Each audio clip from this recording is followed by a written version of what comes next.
নমস্কার।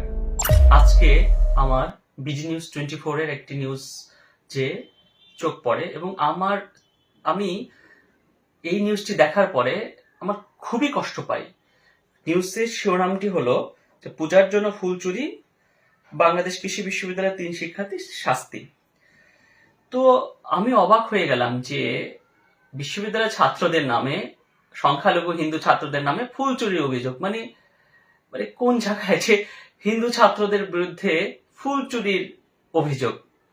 বিশ্ববিদ্যালয়ের প্রশাসনরা তাদের দৃষ্টিভঙ্গি কেমন।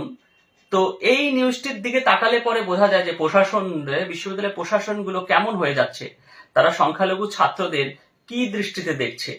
তা আমি সেখানের সে বিজি নিউজের কয়েকটি জায়গা পড়ছি।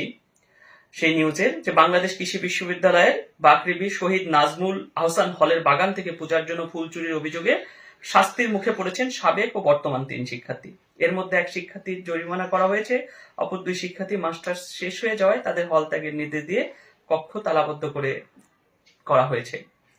চুরি করা ফুলগুলো বিশ্ববিদ্যালয়ের হোসেন শহীদ সোহরাওয়ার্দী হলের পেছনে ভক্তি কুটির ইস্কন মন্দিরে পাওয়া গেছে বলে জানিয়েছেন হল শহীদ নাজমুল আহসান হলের প্রভোস্ট অধ্যাপক কাজী কামরুল ইসলাম। তিনি বলেন, সোমবার সকালে হলের গার্ডরা ফুল চুরির ঘটনা তাকে জানায়।